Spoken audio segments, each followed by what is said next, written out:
ఓం సాయిరాం. బాబా భక్తులందరికీ కూడా నమస్కారం అండి. అందరూ కూడా సుఖంగా సంతోషంగా ఎప్పుడూ కూడా ఆనందంగా ఉండాలి అని చెప్పి ఆ బాబాగారి తరపున నేను కూడా మనస్ఫూర్తిగా కోరుకుంటున్నాను. ఈరోజు బాబాగారు అందించే సందేశం ఏంటి అంటే, తల్లి, ఈ ఒక్క మాట విను. ఈ మాట విన్న తరువాత నిమిషం కూడా లేటు కాకుండానే శుభవార్తను వింటావు. ఇది వినడం గనుక నువ్వు కోల్పోతే సర్వం కోల్పోతావు అని చెప్పి ఏదో ఒక తెలియని సందేశాన్ని మనకి అందించడానికి బాబాగారు మన ముందుకు వచ్చారు. మరి బాబాగారి సందేశం ఏదైనా కానివ్వండి, అది మన జీవితంలో మనల్ని ఒక మెట్టు ఎక్కించేది మాత్రమే అయి ఉంటుంది అని మీ అందరికీ నమ్మకం ఉన్నట్లయితే, బాబాగారి మీద గౌరవం ఉన్నట్లయితే ఈ వీడియోకు ఒక చిన్న లైక్ ఇవ్వడం మాత్రం మర్చిపోవద్దు. అంతేకాకుండా మన ఛానల్ని సబ్స్క్రైబ్ చేసుకోవడం కూడా మర్చిపోవద్దు. చాలా మంది కూడా గురువుగారి గురించి అడుగుతున్నారండి. అక్క, ఎన్నో సమస్యలతో మా జీవితం అల్లకల్లోలంగా మారుతుందక్క, ఒక్కసారి మీరు గురువుగారి గురించి చెప్పండి అక్క అని చెప్పి నేను వారి కోసం చెప్తున్నానండి. మన జీవితంలో ఎన్నో రకాల సమస్యలు అనేవి వస్తూ ఉంటాయి, పోతూ ఉంటాయి. కానీ కొంతమందికి ఆ సమస్యలు తలభారంగా జీవితాన్ని నాశనం చేసే విధంగా మారుతూ ఉంటాయి. అటువంటి సమస్యలను సైతం ఈ గురువు గారు చిటికెలో పరిష్కరిస్తారండి. గురూజీ శివరామరాజు గారు, శ్రీ షిరిడి సాయిబాబా ఆశీస్సులతో జ్యోతిష్యం చెప్పబడును. Phone number 9959422552. మీరు ఇప్పటి వరకు ఎన్నో జ్యోతిష్యాలు చెప్పించుకొని ఉంటారు, కానీ ఇక్కడ మాత్రం మీరు ఖచ్చితంగా మార్పును చూస్తారు. ఎందుకంటే మీరు ప్రేమ, పెళ్ళి, ఉద్యోగం, రాజకీయం, భార్యాభర్తల మధ్య గొడవలున్నా, సంతానం లేక ఇబ్బంది పడుతున్నా, డబ్బులు నిలవకపోయినా, ఎటువంటి సమస్యలు మీకున్నా కానీ ఆ సమస్యలకు తగిన పూజలు చేసి వాటికి తగ్గ పరిష్కారాన్ని గురువుగారు వెంటనే చెప్తారు.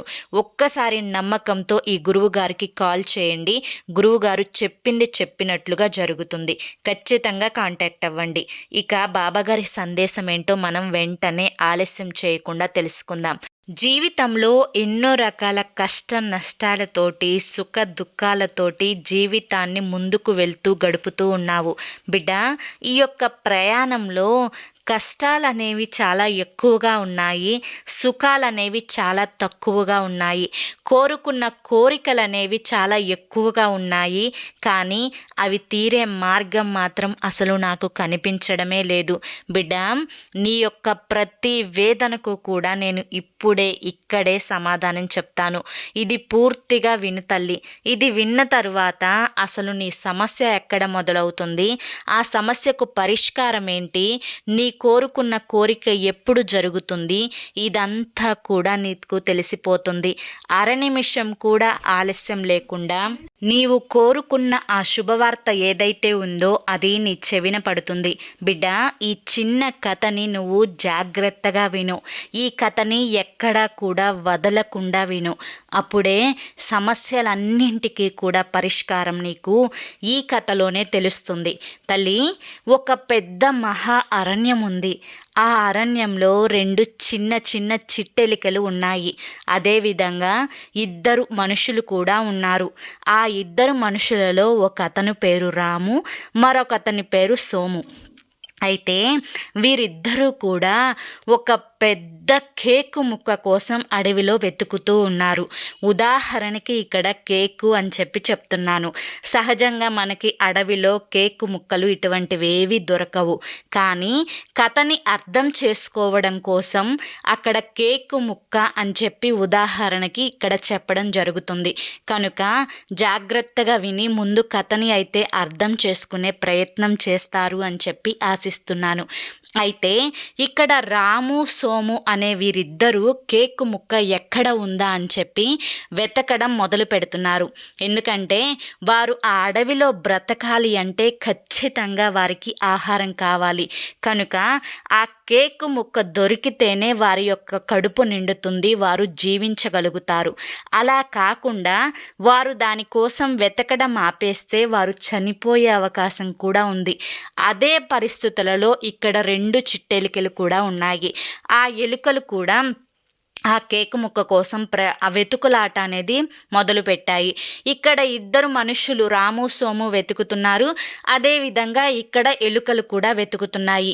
ఎంతోసేపు ఎన్నో రోజులు వెతికి వెతికి వెతికి వెతికి రాము సోముకి అలసిపోయారు. కానీ రాము సోము వీళ్ళిద్దరూ కూడా మనుషులు కావడం వల్ల వీరి యొక్క మనసులో చాలా రకాలైన ఆలోచనలు ప్రశ్నించడం మొదలుపెట్టాయి. అసలు మనం బ్రతుకుతామా? ఈ కేకు ముక్క మనకు అసలు దొరుకుతుందా?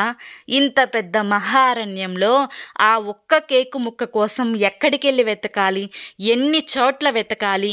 అసలు అది వెతికితే మనకి అది దొరుకుతుంది అన్న ఆశ అయితే నాకు లేదు అని చెప్పి ఇద్దరు కూడా ఒక చోటనే వాళ్ళ యొక్క ఆశను పూర్తిగా కోల్పోయి కింద పడిపోతారనమాట. కానీ ఇక్కడ 2 చిట్టెలికలు ఉన్నాయి కదా, ఈ చిట్టెలికలకి మనస్సులో ఎటువంటి ఆలోచనలు ఉండవు. వాటికున్న ఆలోచనలా ఒక్కటే, కేకు ముక్క ఎక్కడుంది అని చెప్పి వెతకడం. వెతుకుతున్నాయి వెతుకుతున్నాయి వెతుకుతున్నాయి, వాటికి కూడా దొరకలేదు. సరే, అవి దొరకలేదు అని చెప్పి బాధపడే ఆలోచన కూడా ఈ ఎలుకలు చేయవు. కానీ వాటి యొక్క ప్రయత్నం మాత్రం మానుకోకుండా ఈ కేకు ముక్కలు ఇంకా ఎక్కడెక్కడ ఉంటాయి అని చెప్పి అవి చక్కగా మరొక స్థానానికి వెళ్ళి వెతకడం మొదలుపెట్టాయి. కానీ ఈ యొక్క రాము సోము అంటే వీరు మనుషులు కదా, వీరు మాత్రం ఆ అడవిలోనే అక్కడే చుట్టూ తిరిగి తిరిగి తిరిగి రోజులు తరబడి నెలలు తరబడి వెతుకుతూ ఉన్నారు. కానీ ఈ యొక్క చిట్టెలికలు మాత్రం వేరే యొక్క ప్రదేశానికి వెళ్ళి కేకు ముక్కలున్న స్థావరానికి వెళ్ళారు. అక్కడ ఒక్క చిన్న కేకు ముక్క కాదు, ఒక కేకు కొండే కనిపిస్తుంది వాటికి. ఇక అక్కడ అవి స్థిరపడిపోయాయి. ఎందుకంటే వెతికిందేమో గోరంత కోసం, కానీ కొండంత దొరికేసరికి వాటి యొక్క సంతోషానికి ఆనందానికి అవధులు అనేవి లేకుండా పోయాయి. ఆ 2 చిట్టెలికలు కూడా ఆ కొండ దగ్గరికి వెళ్ళి ఆ యొక్క కేకును కొంచెం కొంచెంగా తింటూ సంతోషంగా అక్కడే స్థిరపడిపోయాయి. కానీ అవి ఆలోచించడం లేదు. ఏమనంటే అక్కడ కేకు ముక్క దొరకలేదే అని బాధపడలేదు. ఉన్న ఈ కేకు ముక్క దగ్గర ఎన్ని రోజులు తిని బ్రతుకుతాము అని కూడా ఆలోచించడం లేదు. ఇప్పుడు ప్రస్తుతానికి తింటున్నాము, సంతోషంగా ఉన్నాము, ఇది మాత్రమే ఆలోచిస్తున్నాయి. అయితే ఇక్కడున్న ఈ మనుషులు మాత్రం అక్కడక్కడే తిరుగుతూ ఉన్నారు. అంటే ఆ ఇద్దరు రాము సోము అనే వ్యక్తులు మాత్రం ఆ స్థానాన్ని వదిలిపెట్టి మాత్రం పక్కకు రావడం లేదు. ఇక కొన్ని రోజుల తర్వాత రాము ఒక ఆలోచన చేస్తాడు. ఇక్కడ ఈ స్థావరాన్ని వదిలిపెట్టి మరొక స్థానంలో వెతుకులాట చేసే ప్రయత్నం చేస్తే మన యొక్క ప్రయత్నం సక్సెస్ అవుతుంది అని చెప్పి ఆలోచన చేసి ఆ విషయం సోముకి చెప్తాడు.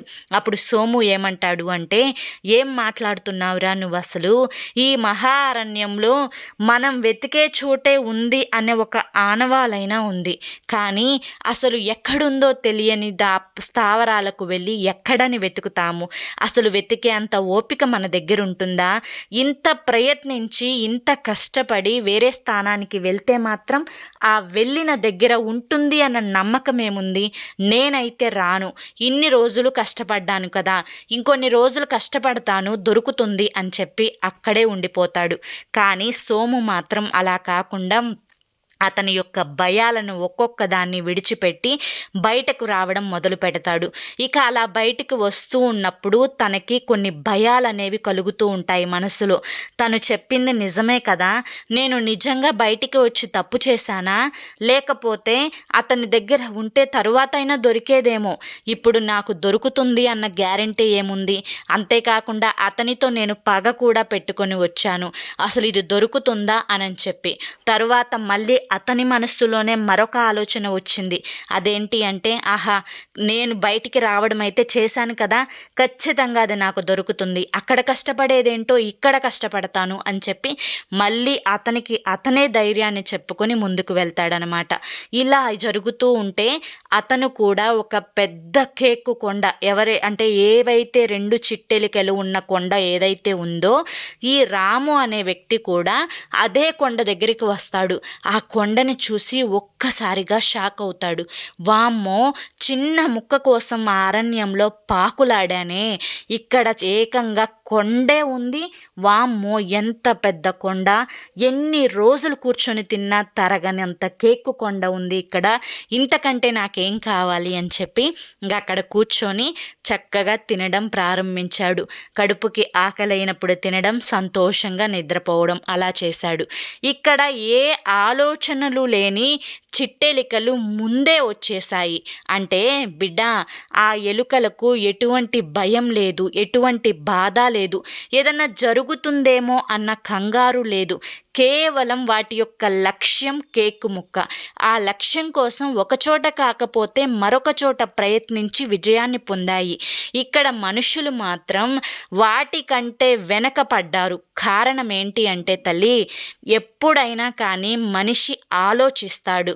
ఆ ఆలోచన అనేది ఒక్కొక్కసారి మంచిగా మనకి పనిచేస్తుంది, ఒక్కొక్కసారి మనల్ని నాశనం చేయడానికి కూడా పనిచేస్తుంది. మనలో ఉండే పాజిటివ్ శక్తి, నెగిటివ్ శక్తి, ఇవి రెండు కూడా బ్యాలెన్స్గా చేసుకుని కనుక చేసే పని మీద శ్రద్ధను పెట్టకపోతే ఆ రెండు ఆలోచనల వల్ల మానవుడు సతమతమయ్యి ఎక్కడ ఉన్నవాడు అక్కడే ఉండిపోవాల్సిన పరిస్థితులు అనేవి ఏర్పడుతున్నాయి. తల్లి, ఏదైతే అదవుతుంది. ఇప్పుడు నీవు చేయాలనుకున్నది జరగలేదు, దొరకలేదు అని చెప్పి బాధపడవద్దు. నీవు వేసే ప్రతి అడుగు కూడా ముందుకు వేస్తూనే ఉండాలి. అందులో నష్టం వచ్చినా కానీ, కష్టం వచ్చినా కానీ, బాధ వచ్చినా కానీ, ఎవరు ఏమైనా అనుకుంటారు అనే కంగారు కానీ ఏది కూడా లేకుండా ముందడుగు వేస్తూనే ఉండాలి.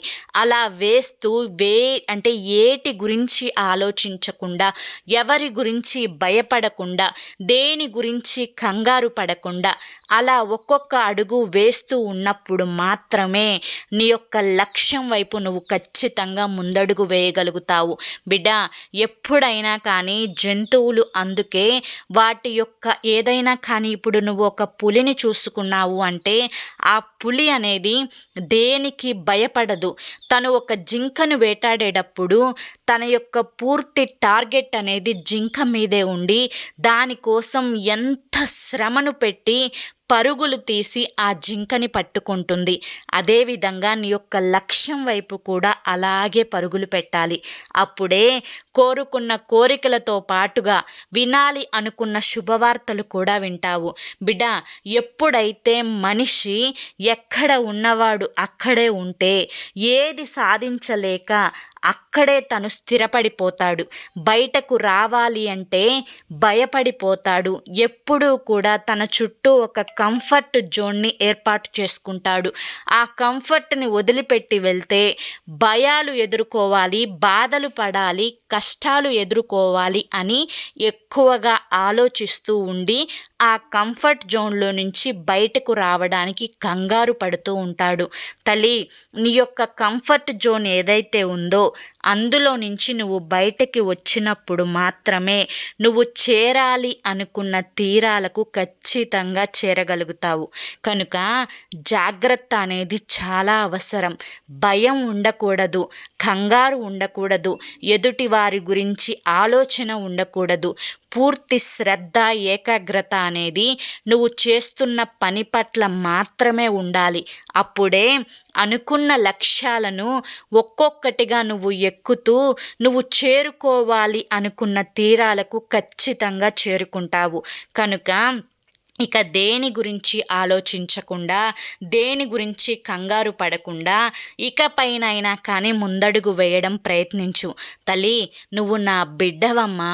నా బిడ్డ ఎప్పుడూ కూడా ఎదుటి వాళ్ళ కింద లొంగి బ్రతకడం, ఎదుటి వారు భయపెడుతుంటే ఆ భయాలకు తను గురి అవ్వడం, ఎదుటి వారి యొక్క చెప్పుడు మాటలకు భయపడడం, ఎదుటివారు నాతో పలకడం లేదు అని చెప్పి ఆలోచించడం, ఇలా ఎటువంటి వాటి గురించి, అనవసరమైన వాటి గురించి ఆలోచించకుండా నీ యొక్క పూర్తి ధ్యాస అనేది కేవలం నీ లక్ష్యం వైపు మాత్రమే ఉన్నప్పుడు ఆ లక్ష్యాన్ని నువ్వు ఖచ్చితంగా చేరుకోగలుగుతావు. తల్లి, నా బిడ్డ ఎప్పుడూ కూడా ధైర్యంగా ఉండాలి, ఆనందంగా బ్రతకాలి, సంతోషంగా ఉండాలి. చిన్న చిన్న బాధలను చూసి కంగారు పడకూడదు. తనలో మనోధైర్యం అనేది పెరగాలి. ఒక తండ్రిగా ఇవన్నీ కూడా నేను కోరుకోవడం తప్పు కాదు కదా అమ్మా. కనుక నా యొక్క కోరికను ఇప్పుడు నువ్వే తీర్చాలి. అప్పుడే నీ యొక్క కోరికలన్నింటినీ కూడా ఖచ్చితంగా నేను తీరుస్తాను అని చెప్పి నీకు నేను ఈరోజు మాట ఇస్తున్నాను. తల్లి, నువ్వు ఏ శుభవార్త కోసం ఎదురు చూస్తున్నావో, నీకు రావాలి అనుకున్న డబ్బు కోసం, నువ్వు కట్టాలి అనుకుంటున్న ఇల్లు కోసం, నువ్వు చదవాలి అనుకుంటున్న చదువు కోసం, నీ యొక్క ఆరోగ్యం కోసం, నీ యొక్క స్థలంకి కావలసిన డబ్బు కోసం, నీ యొక్క భర్త గురించి, ఇలా ఏ విషయం గురించి అయితే నువ్వు శుభవార్తను వినాలి అనుకుంటున్నావో అది నీ జీవితంలో ఖచ్చితంగా జరిగేలా చూసే పూర్తి బాధ్యత నాది తల్లి. సర్వం కూడా నా యొక్క అధీనంలోనే నడుస్తున్నప్పుడు నా బిడ్డ బాధపడుతుంటే నేను చూస్తూ ఎలా ఉండగలుగుతానమ్మా? కనుక దేని గురించి ఆలోచించకుండా మనసుని ప్రశాంతంగా ఉంచుకో. చేయాలి అనుకున్న పని మీద ధ్యాసను పెట్టు. దానికోసం కొంచెం కష్టపడు. ఆ కష్టం నిన్ను ఎప్పటికైనా కానీ మొదటి స్థానంలో నుంచోపెడుతుంది అని చెప్పి నమ్ము. అప్పుడే అంతా కూడా మంచే జరుగుతుంది.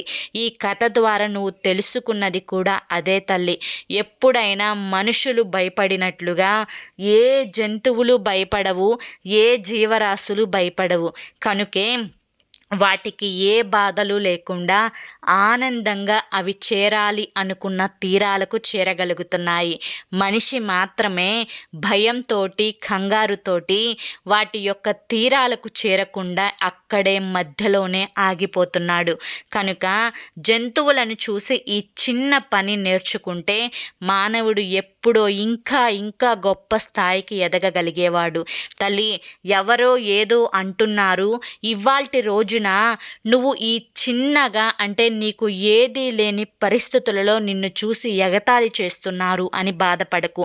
ఎవరైతే నిన్ను ఎగతాళి చేసి, నిన్ను చులకనగా చూసి, నిన్ను చిన్న చూపును చూసి వారు సంతోషపడుతూ బ్రతుకుతున్నారో, నీకంటూ ఒక రోజు వచ్చినప్పుడు అందరూ కూడా తల దించుకునేలా చేస్తాను తల్లి. ఈ రోజు కోసం ఖచ్చితంగా నువ్వు ఎదురు చూసేదానికంటే నేను ఎక్కువగా ఎదురు చూస్తాను. ఎందుకంటే నా బిడ్డ సంతోషమే నాకు ముఖ్యం తల్లి అని చెప్పి ఈరోజు బాబాగారు మనకి ఒక చక్కటి సందేశాన్ని అందించారండి. తండ్రి స్థానంలో ఉండి తమ బిడ్డల యొక్క మంచి చెడు ఎలా బాగుగా ఉండాలి అని కోరుకుంటున్నారో, ఎంత తపన పడుతున్నారో, ఎంత ఆవేదన చెందుతున్నారో, మనకి ఎంత స్ఫూర్తిని ఇస్తున్నారో. నిజంగా బాబాగారి మాటలు వింటున్న మనమందరం కూడా చాలా చాలా పుణ్యం చేసుకొని ఉంటాము. కనుకనే ఈ సందేశాలు మన చెవిన పడుతున్నాయి.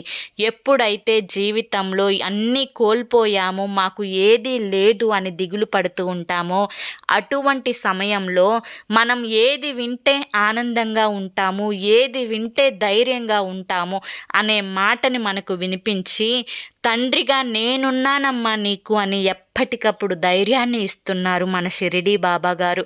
కనుక ఈ సందేశం మీకు నచ్చింది అనిపిస్తే తప్పకుండా ఒక చిన్న లైక్ ఇవ్వండి ఫ్రెండ్స్. మొదటిసారి సాయి పిలుపు ఛానల్లోకి వచ్చినట్లయితే సబ్స్క్రైబ్ చేసుకొని సపోర్ట్ చేయండి.